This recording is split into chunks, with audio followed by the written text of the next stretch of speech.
Bonsoir, je suis Ludovic Meuret, je suis infirmier anesthésiste au CHU de Rennes. Bienvenue au lundi du RAR, le webinaire mensuel du groupe RAR Recherche en anesthésie réanimation rennaise. Nous accueillons aujourd'hui Émilie Costaburt, qui est épidémiologiste au pôle de formation des personnels de santé du CHU de Rennes. Elle va nous parler aujourd'hui des différentes revues de littérature. Vous pourrez bien sûr lui poser vos questions via le chat. Voilà, et puis le temps que tu partages ton document, Émilie, laisse-moi te remercier d'avoir accepté l'invitation des lundis du RAR et passer un petit peu de temps pour nous en apprendre un petit peu plus sur les différentes revues de littérature. Alors, j'arrive. Bonjour, merci beaucoup. Alors, merci beaucoup, Ludovic, et merci beaucoup au RAR de me donner l'opportunité de faire une petite présentation sur les revues de littérature. Est-ce que vous voyez bien mon écran? Super. Parfait. Donc, aujourd'hui, je vais parler des différents types de revues de littérature, et puis j'ai appelé ça tour d'horizon des revues de littérature, parce que finalement, on entend parler de revues rapides, revues systématiques, revues narratives, scoping review, il y a beaucoup de noms, et l'idée, c'est de faire un petit tour de tout ce qui peut, de ce qu'il y a derrière. Donc, c'est difficile de parler de revues de littérature sans parler de pourquoi est-ce que c'est si important des revues de littérature. Et pour ça, je vais forcément parler de l'evidence-based medicine ou nursing, qui est le concept de pratique basée sur les preuves, que je ne vais pas redétailler ici, mais qui a pour principe de prendre, d'intégrer dans sa pratique médicale, dans la décision médicale ou paramédicale ou de soins, à la fois l'expérience clinique, la préférence du patient, mais aussi les données de la recherche et en particulier les données donc qu'il y a dans la littérature. Alors, comment est-ce qu'on fait? Eh bien, j'ai d'abord voulu reprendre un petit peu les différents types de littérature scientifique qu'on a. Où j'ai voulu séparer les articles de synthèse, donc où il y a justement des revues systématiques et des avec ou sans méta-analyse. Donc c'est ce que vous avez en rouge en haut. Il y a les articles originaux, où là, ça va être des articles qui ont publié, enfin qui ont utilisé des données, qui ont produit des données, produit un nouveau résultat. Donc ça peut être des études qualitatives ou des études quantitatives, ce que vous connaissez sûrement plus avec des études observationnelles ou des études comparatives non randomisées ou les essais contrôlés randomisés. Je vais y revenir juste après. Et puis, il y a quand même une littérature dont on parle un petit peu moins, mais qui peut aussi être intéressante, c'est la littérature grise qui concerne toute la littérature qui est non publiée, les rapports, les thèses de médecine ou scientifiques, les mémoires, etc. Donc, globalement, aujourd'hui, on va parler plutôt des articles originaux publiés et des articles de synthèse, et en particulier de la revue systématique. Mais cette littérature grise, elle n'est pas oubliée parce que parfois, il y a des choses qui ont été non publiées, mais avec des résultats intéressants. Et sur ces différents types d'articles, eh ben, j'ai rajouté la fameuse pyramide d'épreuves qui est souvent utilisée dans l'evidence-based medicine ou l'evidence-based nursing. Donc, globalement, on considère que, en effet, les revues systématiques sont au-dessus de toutes ces études originales parce qu'elles vont finalement donner un, un résultat qui va inclure toutes les études qui ont été faites sur un sujet. J'en reparlerai tout à la fin. Donc, qu'est-ce que c'est une revue de littérature? Donc, une revue de littérature, ça, en fonction du domaine, si on est plutôt dans des sciences sociales, humaines ou plutôt dans des sciences médicales, ça peut avoir différents noms. Alors, j'en ai écrit quelques-uns en haut. Globalement, une revue de littérature, ça va présenter et évaluer la documentation sur un sujet dans le but de la situer par rapport à ce qui a été fait dans les recherches antérieures ou à l'information qui existe déjà. Donc, soit ça va être un article scientifique complet, c'est ce que j'ai montré juste avant en rouge, donc les revues de littérature publiées comme article de synthèse, soit c'est juste une revue de littérature qui a pu servir pour faire un projet de recherche, pour travailler sur un article scientifique ou pour sa thèse ou pour son mémoire, pour une demande de financement, pour essayer de voir un petit peu ce qui a été fait dans la littérature sur un sujet qui nous intéresse. Mais du coup, il faut quand même bien différencier les deux. Aujourd'hui, je vais me focaliser un petit peu plus sur les articles scientifiques complets parce que c'est des revues de littérature qui vont un petit peu plus loin. Mais quand même, donc, on a vu l'objectif principal de ce que c'était qu'une revue de littérature, mais ça peut aussi servir à d'autres choses, et j'ai voulu en parler ici. Ça peut aussi servir à trouver une question de recherche originale, de regarder ce qu'il y a de la littérature, si on s'intéresse j'en sais rien, alors je vais reprendre un exemple de l'anxiété en préopératoire ou en post-opératoire. L'idée, c'est de se dire, tiens, j'ai envie de travailler là-dessus, mais qu'est-ce qu'on sait déjà? Qu'est-ce qui est déjà connu? Donc ça peut servir un petit peu à ça. Ça peut aussi servir à acquérir le vocabulaire et les concepts liés à son problème de recherche ou à sa question de recherche, et en particulier en anglais. Et puis, ça peut aussi servir à identifier des méthodes et des techniques de recherche qui ont déjà été utilisées pour un problème similaire et donc pour qu'on puisse le réutiliser dans un projet de recherche. Donc, globalement, c'est une phase qui est incontournable de tous les projets de recherche. Aujourd'hui, je vais me focaliser sur la revue de littérature en tant que recherche en elle-même, c'est-à-dire en tant qu'un article scientifique complet.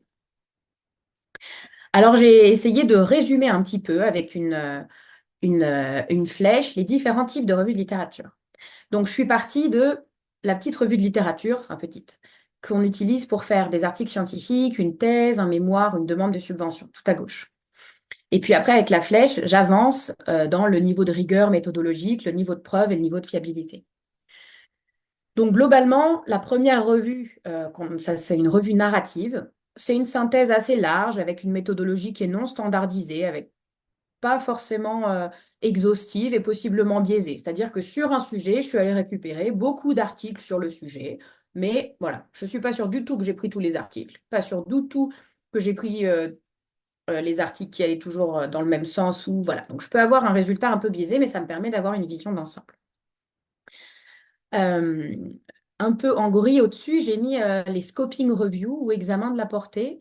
Ça, c'est quand on fait une revue qui est plutôt sur un sujet ou un domaine ou un concept un peu global. Donc là, ça va être une revue qui va être beaucoup plus vaste, qui va pas forcément être exhaustive et non biaisée, mais qui va être beaucoup plus vaste, par exemple, sur qu'est-ce qu'on sait sur l'anxiété en pré-op et en post-op des patients. Donc là, on peut on peut regarder différents axes. Euh, Ensuite, donc, j'ai la revue rapide qui, je vais y passer rapidement parce que c'est la même méthodologie que la revue systématique, qui est un peu le Graal de la revue de littérature. Sauf que c'est quand on a un temps assez contraint, donc c'est non exhaustif et possiblement biaisé. Bon, en gros, c'est quand on n'a pas assez de temps ou pas assez de moyens pour faire une revue systématique. Donc, j'arrive enfin à la revue systématique, qui, elle, là, est une revue systématique de la littérature sur un sujet bien précis. Donc, je prendrai un exemple tout à l'heure, mais par exemple, je vais prendre toutes les études qui ont étudié l'impact de l'utilisation de la simulation en formation pour les infirmiers en psychiatrie. Je veux toutes les études qui ont regardé l'intérêt d'avoir une formation en simulation. Donc, pour la revue systématique, c'est une méthodologie qui est très rigoureuse, exhaustive, non biaisée. Pour ça, il faut au moins 3 personnes, parce qu'il faut 2 personnes qui font la revue systématique en parallèle et une troisième qui va euh, pouvoir statuer en cas de désaccord. Puis en gros, il faut au moins entre 12 et 24 mois, mais globalement, ça prend quand même un certain temps. Euh, un autre petit type de revue, c'est la revue Ombrella. Donc ça, c'est une revue de littérature. Donc sur un sujet où il y a déjà plusieurs revues de littérature, eh ben, c'est une revue de littérature. Donc là, quand même, on va encore à un autre niveau de synthèse. Et puis tout ça, ça arrive pour arriver à la recommandation de pratique clinique ou recommandation de pratique professionnelle. Donc là, je vous ai pris un exemple. Alors j'en ai plein sur le site de l'ASFAR, c'est très bien fait où on a toutes les recommandations de pratique professionnelle. Donc j'ai pris l'exemple ici de 2024 de la recommandation sur la prévention des erreurs médicamenteuses en anesthésie et réanimation. Ben, pour faire cette recommandation de pratique professionnelle, il y a eu une grosse littérature, une grosse revue de littérature de tout ce qui avait été fait sur le sujet, avec des méthodologies très rigoureuses. Donc, j'en reparlerai tout à la fin. Donc, maintenant qu'on a vu les différents types de revues de littérature, je vais regarder un peu, OK, qu'est-ce qu'on fait quand on fait une revue de littérature en pratique? Donc, il y a différentes étapes de réalisation d'une revue de littérature. La première, ça va être de formuler sa question de recherche. La deuxième, ça va être de planifier les méthodes, c'est-à-dire comment est-ce que je vais aller chercher mon information, dans quelle base de données, qu'est-ce que je vais faire pas à pas. Une fois que j'aurai trouvé les articles, qu'est-ce que je vais faire, comment je vais les lire, comment je vais les exclure, comment je sélectionne les critères inclus, les articles inclus ou pas inclus, etc., etc. Donc, je dois définir les critères d'éligibilité des articles ou de non-éligibilité d'ailleurs. Troisième étape, les recherches bibliographiques. Alors là, on peut aller sur plein de bases de données différentes et ça va être très dépendant du domaine de recherche dans lequel on est. Quatrième étape, sélection des articles. Cinquième sélection des articles, c'est-à-dire je pars de mes 3000 articles, comment je fais pour arriver à uniquement les articles qui répondent exactement à ma question de recherche. Étape d'après, évaluation et analyse des articles inclus. C'est-à-dire qu'on n'a pas juste 10 articles, il va falloir évidemment les lire tout à fait très en détail, mais il va falloir aller évaluer la qualité méthodologique, les biais qu'il peut y avoir dans les études, etc. Et puis, dernière étape, synthèse des résultats et rédaction des résultats. Donc là, aujourd'hui, je me propose de revenir un peu rapidement sur chacune des étapes et puis peut-être de voir en fonction de la spécificité des revues systématiques. C'est-à-dire, il y a des moments où vous allez voir qu'en termes de méthodologie, on est un petit peu plus rigoureux. Donc, première étape, formuler une question de recherche. Et là, on ne peut pas vraiment parler de formuler une question de recherche pour une revue de littérature sans parler de l'approche PICO. PICO, c'est le sigle pour population, intervention, comparaison, outcome. Donc, outcome, c'est l'effet, le résultat qui va nous intéresser. On peut aussi appeler ça souvent le critère principal quand on est plutôt en recherche clinique. Il y a d'autres approches que PICO. PICO, c'est beaucoup pour les essais cliniques, les essais randomisés, etc. Quand on est en sciences qualitatives, on peut avoir une approche qui est plutôt PCC pour population, concept, concept, contexte. L'idée, c'est quand même d'arriver à bien reformuler sa question. Et puis, vous allez voir après de pouvoir faire des gros blocs de mots-clés.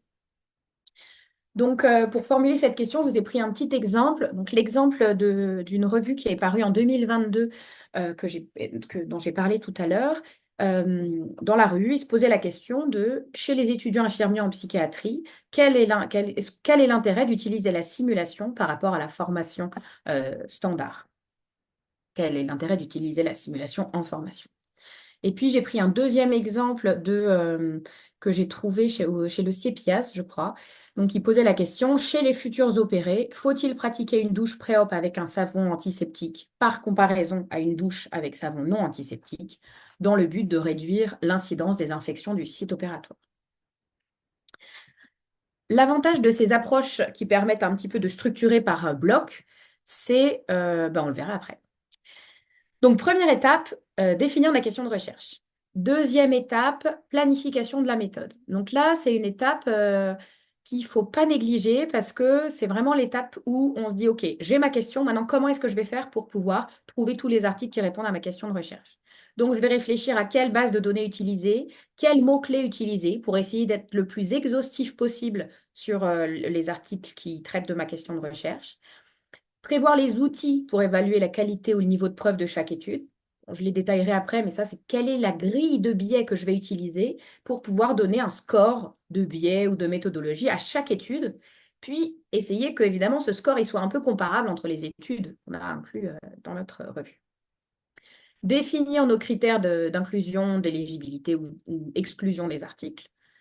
Alors, je vais revenir sur le justifié, mais globalement, on a quasiment tout le temps un critère d'exclusion sur la langue, c'est-à-dire qu'on garde on garde les articles qui sont en anglais ou en français, on garde les articles qui sont chez les humains ou chez les animaux en fonction de ce qui nous intéresse. Le type d'étude, c'est-à-dire est-ce que je vais prendre que des essais contrôlés, randomisés, double aveugle, ou est-ce que je vais aussi prendre les essais des études observationnelles? Est-ce que je prends les deux? Qu'est-ce que je vais faire? Période. Est-ce que je prends depuis le début de la littérature scientifique à aujourd'hui ou est-ce que je me restreins aux 10 dernières années? Ça va aussi dépendre du domaine. Et puis, si jamais il y a déjà une revue de littérature qui a été faite en utilisant les articles jusqu'en mai 2022, par exemple, eh ben, on peut commencer notre revue de littérature à partir de mai 2022. Je vais revenir sur le justifié parce que là, on voit qu'en fonction de ce qu'on décide de prendre comme critère d'inclusion, d'exclusion, on peut avoir des résultats qui sont très, très différents. Et c'est ce qui s'est passé pendant le Covid, quand on avait beaucoup de revues de littérature sur l'hydroxychloroquine. Donc, il y avait des revues de littérature qui disaient, c'est génial, c'est vraiment super pour la survie des patients, c'est vraiment génial, il faut absolument utiliser l'hydroxychloroquine. Et puis, il y avait d'autres revues de littérature, méta-analyse, qui arrivaient et qui disaient l'inverse. Bah, c'était hyper difficile de savoir, parce que tout ça, c'était de revues de littérature, et ils pouvaient à chaque fois avoir une méthodologie assez rigoureuse. Mais en fonction de si vous décidez d'inclure que des études, des essais cliniques, des essais randomisés double aveugle ou des études observationnelles, vous n'aurez pas forcément les mêmes résultats. Ou en fonction de ce que vous voulez mesurer exactement, si c'est la survie à 18 jours, la survie à 30 jours, ou c'est le nombre de jours passés en soins intensifs, etc., vous aurez des résultats différents. Donc, quand on lit une revue de littérature, il faut aussi faire attention à ça. Donc là, j'ai fait ma première étape. J'ai posé ma question de recherche. Ma deuxième étape, planification de la méthode. Et puis, quand je fais une revue systématique, eh ben, je publie ma méthode sur Prospero. Donc, c'est un site, je n'ai pas mis la référence, mais vous tapez Prospero. Je dois déposer mon protocole de ma méthode de revue de littérature. Pourquoi je fais ça? Comme pour les essais cliniques randomisés, une fois que je l'ai déposé, si jamais je dois modifier ma méthode, ben, je dois expliquer et justifier pourquoi. Donc, c'est pour les mêmes raisons que quand je dépose un protocole sur Clinical Trial, par exemple. Troisième étape, recherche bibliographique. Alors là, vous avez beaucoup, beaucoup de bases de données en fonction du domaine dans lequel vous êtes. Donc, globalement, on va faire des recherches sur PubMed, sur Humbase, sur Kern, si on est plutôt sur de la science qualitative, Pedro pour les kinés, Eric, je crois que c'est de la science de l'éducation. C'est moins mon domaine. Mais en fonction de son domaine de recherche, on va aller sur les différentes bases de données. Peu importe la base de données, mais il va falloir aller identifier les mots-clés qui vont vous permettre de trouver les articles. Donc là, il y a en gros deux grosses manières, soit en utilisant euh, les mots-clés du thésaurus, par exemple les mots mèche sur PubMed, ou alors des mots libres, c'est-à-dire les mots utilisés par les auteurs. On a nos mots-clés, on va construire notre équation de recherche à l'aide des mots-clés et des opérateurs booléens. Donc, pour ceux, si jamais il y en a qui regardent, qui n'ont jamais fait de revue de littérature, je me suis dit que c'était pas mal d'avoir un petit exemple quand même. Donc, petit exemple, et pour vous expliquer que globalement, quand on fait la recherche bibliographique, l'idée, c'est de trouver tous les articles qui traitent, enfin, qui parlent de ma population, qui parlent aussi de mon I du PICO, là, de mon intervention, qui parlent de mon C et qui parlent de mon outcome. L'idée, c'est de trouver, je veux être dans ce petit endroit là grisé. Et c'est pas toujours facile parce qu'il y a des articles qui vont utiliser beaucoup de mots-clés différents pour se référer au même concept. Donc, je prends l'exemple que j'ai pris tout à l'heure de chez les étudiants infirmiers en psychiatrie, quel intérêt d'utiliser la simulation par rapport à la formation standard. Et alors, c'est un vrai article que vous pourrez retrouver, vous avez la référence en bas, où il y a à peu près, je crois qu'il doit y avoir 70 ou 100 mots-clés pour définir la simulation. J'ai mis des petits points. Et globalement, on utilise soit des mots mèches, soit des mots libres, comme Simulation Training, en TIAB, c'est-à-dire dans le titre ou dans le résumé de l'article. Et donc, on a plein de mots-clés qui représentent notre petit p. On met l'opérateur booléen OR pour dire je veux qu'il y ait soit tel mot-clé, soit tel mot-clé, soit tel mot-clé. Hop, un petit autre opérateur booléen et pour dire je veux aussi que les articles traitent de psychiatrie. Pareil, là je crois qu'il y avait 200 mots-clés pour finalement avoir une équation de recherche finale. Donc là, c'est l'exemple sous PubMed, mais vous avez des exemples un petit peu similaires quand on cherche sur les autres bases de données. Donc ça, c'était comment est-ce que je fais ma recherche biblio. L'équation de recherche, c'est pour moi peut-être la partie la plus compliquée ou la plus longue en tout cas, ou celle où on s'arrache le plus de cheveux, disons, de la revue de littérature pour être sûr que l'équation de recherche est la plus complète possible. Imaginons qu'on ait fait une super équation de recherche, la plus exhaustive possible. On va passer maintenant à la quatrième étape, je sélectionne mes articles. Donc en gros, pour sélectionner mes articles, j'ai récupéré avec cette équation de recherche, je ne sais pas, peut-être 3000 articles sur PubMed. Donc là, je vais utiliser un logiciel de gestion de bibliographie. Alors, il y en a plusieurs, il y a Zotero, EndNote, Mendeley, il y en a qui sont payants, d'autres qui sont gratuits, peu importe, mais quand même, c'est vraiment important d'en utiliser un, d'autant plus quand on fait une revue de littérature. Euh, donc, j'ai mes 3000 articles. L'idée, c'est comment est-ce que je fais pour passer de mes 3000 articles que j'ai trouvés par mots-clés aux articles qui sont vraiment pertinents et qui répondent à ma question de recherche. Bah, pour ça, je vais d'abord lire les titres et exclure ceux qui, à la lecture des titres, ne rentrent pas du tout dans mon sujet. Ensuite, pareil à la lecture du résumé. Ensuite, pareil à la lecture du texte complet. Et puis, globalement, là, à la fin, ça va me donner, je ne sais pas, 17 ou 30 ou 50 articles. Je peux toujours rajouter des articles à partir d'autres, si jamais j'ai trouvé des articles à partir de bibliographies, parce qu'ils étaient cités dans d'autres articles, etc., j'ai toujours le droit de les rajouter. Ça s'appelle la méthode boule de neige. Enfin, c'est parce que c'est le concept de, bon, bah, je l'ai trouvé ailleurs. Il faut juste vérifier pourquoi est-ce que je ne l'avais pas trouvé avec mon équation de recherche. Mais j'ai toujours cette possibilité-là. Je vais juste bien pouvoir l'indiquer. Et le mot d'ordre, c'est toujours de garder une traçabilité de tout ce qu'on fait quand on a cette sélection d'articles-là. Parce que quand on fait une revue de littérature, on veut toujours avoir un flowchart, un diagramme de flux, qui en gros va nous expliquer comment on part de 3000 pour arriver à 30 articles. Petit point particulier des revues systématiques, cette partie sélection d'articles-là, elle est faite par deux personnes indépendamment. Deux personnes indépendantes. Donc, les deux vont lire les 3000 titres, les abstracts, les textes entiers, pour pouvoir à la fin arriver à 30 ou 40 articles. Et si jamais ils n'ont pas trouvé les mêmes articles, ils n'ont pas inclus les mêmes articles, eh ben, il y a un troisième auteur, ou quatre d'ailleurs, hein, qui peut arriver, statuer pour, en cas de désaccord entre les auteurs.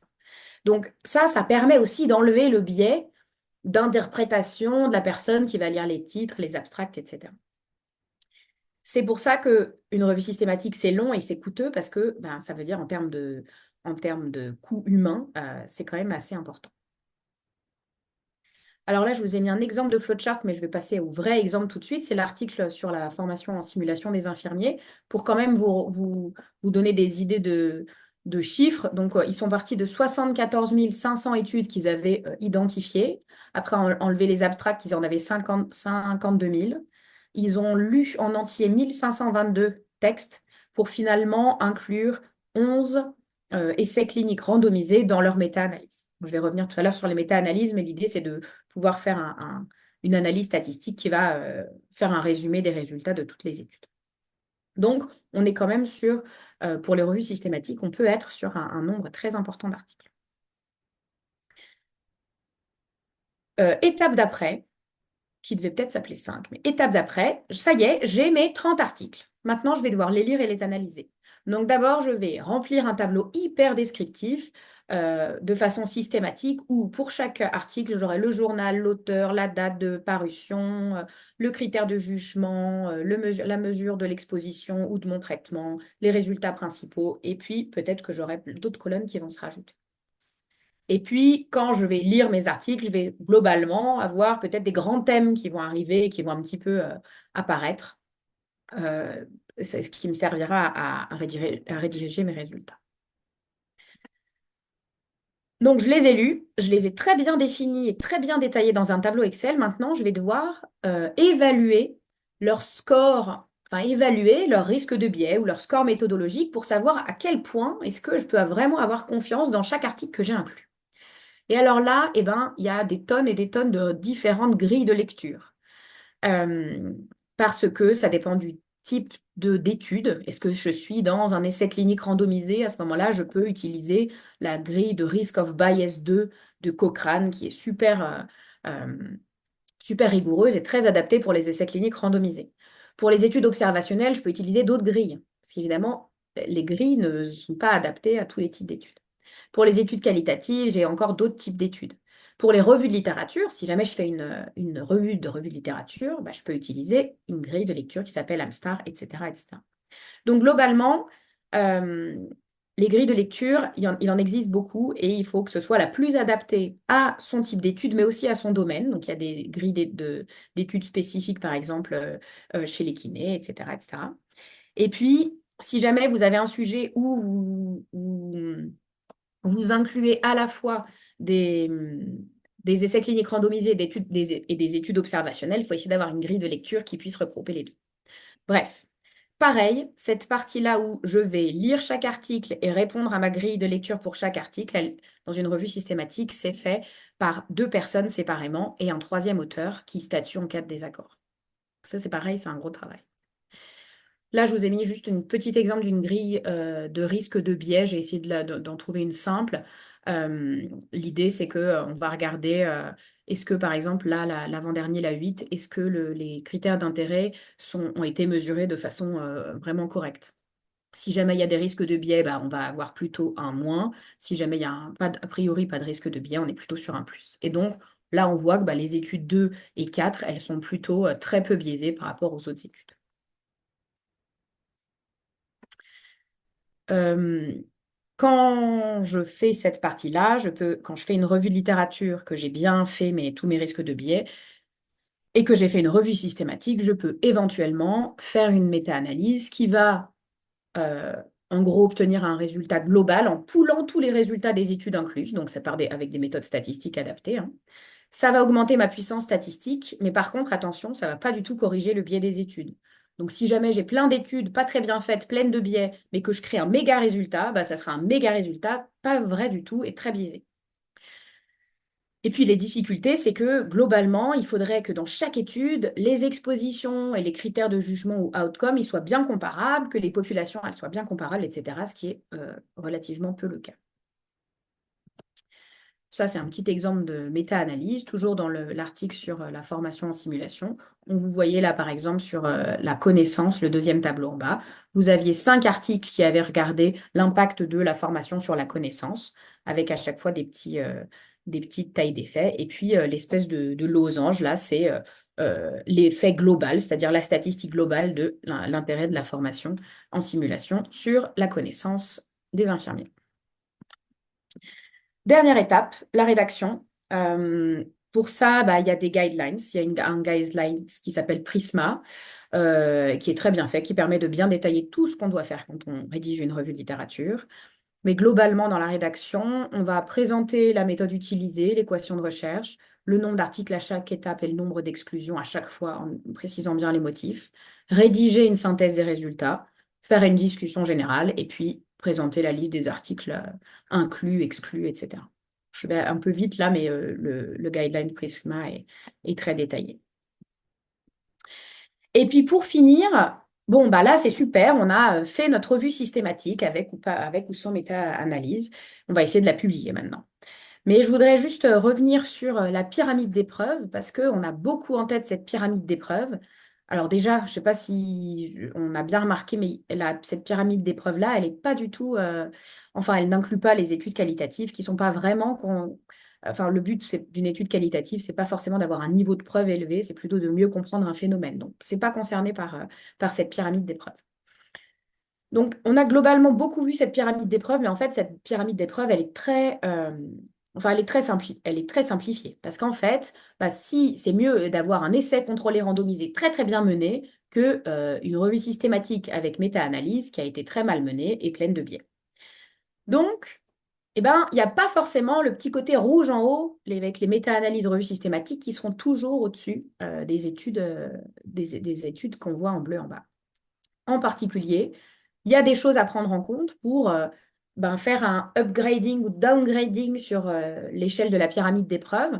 Donc là, je vous ai mis, vous avez la méthode grade que je développe pas, grade ou grade, que je développe pas aujourd'hui, mais qui est globalement très souvent utilisée pour les recommandations de pratiques cliniques ou les recommandations de pratiques professionnelles. Euh, et qui permet de prendre un article, enfin, de prendre une étude qui a été menée et en gros de lui donner plus de preuves si la force de l'association, si l'association est très forte ou s'il y a un vrai gradient dose-réponse. J'ai écrit rose, mais c'est dose. Ou si on a très bien pris en compte les facteurs de confusion. Et à l'inverse, eh ben, on va downgrader, on va descendre le niveau de preuve si on voit que l'étude, eh bien, il y a pas mal de risques de biais, qu'il y a des résultats un peu inconsistants en fonction des différents critères, si les résultats sont imprécis, si on peut avoir un biais de publication. C'est-à-dire qu'il y aura peut-être en gros que des résultats positifs qui ont été publiés, mais toutes les autres études qui ont trouvé des résultats négatifs n'avaient pas été publiées. Bref, tout ça pour resituer un petit peu le fait que on a souvent en tête que les revues systématiques, c'est le Graal. Alors, c'est le Graal si elles sont très bien faites. Si la méthodologie est très rigoureuse, bien faite, à ce moment-là, oui, c'est vraiment super.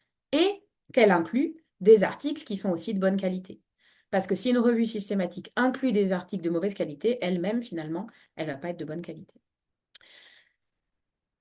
Voilà, je crois que j'ai un peu tout dit. J'ai mis des références ici au cas où ça vous intéresse. Et puis, merci de votre attention. Merci beaucoup, Émilie, pour cette belle présentation. Et puis j'en profite, merci également d'avoir précisé sur la fin bah, que ce n'était pas forcément l'outil qu'on utilisait qui avait de la force, mais la méthode et la rigueur qu'on avait eue pour l'utiliser, qui faisait que nos résultats étaient fiables ou pas et avaient de la puissance ou pas. J'ai quelques questions à te poser, même si tu as été très complète. Donc, tu l'as peut-être dit un petit peu, mais on a souvent tendance à penser que les revues systématiques en particulier, c'est plutôt pour les méthodologies quantitatives. Est-ce qu'on peut aussi en faire en quali? Alors, on peut tout à fait en faire en quali. On peut tout à fait en faire en quali et c'est aussi hyper intéressant parce que sur différentes études qualitatives qui sont allées travailler sur les compétences non techniques des anesthésistes en pré-op, par exemple, bah, au lieu d'aller voir une étude, et s'il y a 10 études qui ont été faites dans le monde, ce sera justement hyper intéressant d'aller regarder un peu et de faire un résumé de tout ce qui a été trouvé. Non, non, au contraire. Et aussi sur les études mixtes, on peut toujours faire une revue de littérature, quelle que soit la méthode. Ok. Euh, Selon toi, est-ce qu'il faut utiliser un logiciel de gestion bibliographique ou pas? Oui, alors pour moi, c'est pas possible de ne pas. C'est Hmm. pas, on fait trop d'erreurs sinon dans la rédaction de l'article, mais aussi enfin, en termes de facilité, etc. Et on peut pas y couper. Donc ça vaut le coup de passer un petit peu de temps pour s'approprier l'outil, quel qu'il soit, que ce soit Zotero ou un autre, mais Ouais. ouais, voilà. Ça vaut le coup parce que si jamais on veut une fois changer un paragraphe de place dans notre mémoire ou dans notre article, si on n'a pas un logiciel de gestion bibliographique, il faut tout refaire à la main. La probabilité de se tromper est très grande. Et rien que pour ce moment-là, ça vaut le coup d'avoir passé 2 heures à comprendre le logiciel de gestion. L'argument implacable. Alors, c'est un peu dans le désordre. Combien de bases tu conseillerais d'utiliser quand on veut faire une revue systématique? C'est deux, c'est trois, Alors, ça va dépendre du domaine de recherche, c'est-à-dire que les kinés, ils ont des bases un peu spécifiques aux kinés, les psychologues, ils ont des bases un peu spécifiques, les chercheurs en sciences de l'éducation, pareil. Il y en a qui vont pouvoir aller sur 2, 3 bases. Ça dépend aussi un peu du niveau. Donc, pour une revue systématique, il faut aller sur au moins 2 ou 3 bases de données. Euh, pour être sûr de s'assurer de l'exhaustivité. Et pour une revue rapide, ben, ça dépend un peu du temps qu'on a et du domaine. les grilles de lecture, tu en as parlé, comme Consort par exemple, c'est conseillé, c'est obligatoire selon toi? Alors, pour une revue systématique, c'est obligatoire, parce que je pense que sinon, elle ne sera pas publiée. Et puis parce que c'est obligatoire d'avoir une notion du niveau de preuve, enfin de qualité méthodologique, de risque de biais pour chaque étude. C'est aussi ce qui fait la force de la revue de littérature, c'est savoir bah, finalement, est-ce qu'on a inclus que des études un peu nulles ou est-ce qu'on a inclus des études super et des études nulles et auquel cas, quand même, les études super, je vais leur donner un peu plus de poids. Donc, obligatoire pour revue systématique et, si possible, quand même, à inclure dès qu'on fait une revue de littérature. Même chose, respecter les guidelines Prisma, est-ce que c'est conseillé, obligatoire, en vue d'une publication par exemple? Alors, en vue d'une publication, pour moi, c'est obligatoire. Il y a quand même de plus en plus de journaux qui le demandent. Ensuite, bah, c'est quand même vraiment facile. Enfin, c'est beaucoup plus facile quand on a un guide de rédaction. Donc, on l'a. En plus, maintenant, il y a même une version traduite en français. Donc, il n'y a pas de raison de ne pas l'utiliser. Et une dernière question un peu provoque, mais j'ai envie de te la poser quand même. Est-ce que ça paraît raisonnable de se lancer pour une première expérience, un premier travail de recherche, de se lancer dans une revue systématique? Parce qu'on a l'impression, peut-être avec cet exercice-là, qu'on n'est pas dépendant du recueil de données, on peut travailler un peu plus seul, un peu plus en autonomie. Est-ce que c'est une bonne idée pour toi? Alors, bah, ça dépend du temps qu'on a et ça dépend de s'il y a une autre personne qui est d'accord pour travailler avec nous. Donc, globalement, si on n'a jamais fait de revue de littérature, vaut mieux à ce moment-là se mettre en doublon avec quelqu'un qui en a déjà fait parce qu'il y a quand même plusieurs parties où il faut le faire à deux. Après, si on veut faire tout seul un truc en 6 mois, ben non. Mais si on a les bonnes personnes et le temps, oui, on peut toujours. Globalement, on commence un travail de thèse ou un travail de mémoire en faisant de la recherche biblio ou un travail de recherche en faisant de la biblio sur le sujet. Après, la question de la revue systématique, ça dépend des moyens humains et... et en termes de temporalité. Alors, une vraie dernière question cette fois. Le problème souvent dont on parle au sujet des revues systématiques, c'est effectivement, tu disais, c'est un coût humain, c'est un coût en temps, et que c'est pas forcément bien financé. Est-ce que tu peux nous en dire un peu plus là-dessus? Est-ce que tu sais s'il y a des financements ou si bah non, ça reste un exercice Alors moi, à ma connaissance, il n'y a pas du tout de financement. Globalement, alors quand on est chercheur, ça fait partie de notre travail de chercheur, donc un peu comme quand on mène une étude. Mais si on n'a pas de financement pour la recherche, on peut le faire bénévolement, comme plein de choses dans la recherche, mais je ne crois pas qu'il y ait de financement spécifique. Alors, il pourrait y en avoir, ou alors quand c'est pour écrire des recommandations de pratique clinique ou des recommandations de la HAS ou de l'ANSES, là, à ce moment-là, c'est financé parce que c'est des groupes de travail qui sont financés. Ok. Bah, je te remercie à nouveau, Émilie, Ben, d'avoir merci à accepté vous. cette invitation, cette belle présentation. Merci à tous d'avoir assisté au lundi du rare numéro 30. C'était le 30e, donc un premier anniversaire intéressant. Je vous donne rendez-vous le 31 mars, ce sera à 18 h, comme d'habitude. Pour le prochain lundi du rare, nous recevrons le docteur Pierre Trouillet, qui est médecin anesthésiste réanimateur à l'hôpital de Fondation Rothschild à Paris. Il nous parlera d'une RPP que tu as citée, d'ailleurs, on ne s'était pas concerté pourtant, mais la RPP SPHARE 2024 sur la prévention des erreurs médicamenteuses. C'est En parfait, attendant, ça bah, fait je une vous... belle transition. Ben oui, c'est parfait, tu vois. Vous pouvez nous retrouver sur notre site internet www.rare.bzh, sur nos réseaux sociaux, LinkedIn et Instagram. Je vous souhaite une bonne soirée et à bientôt.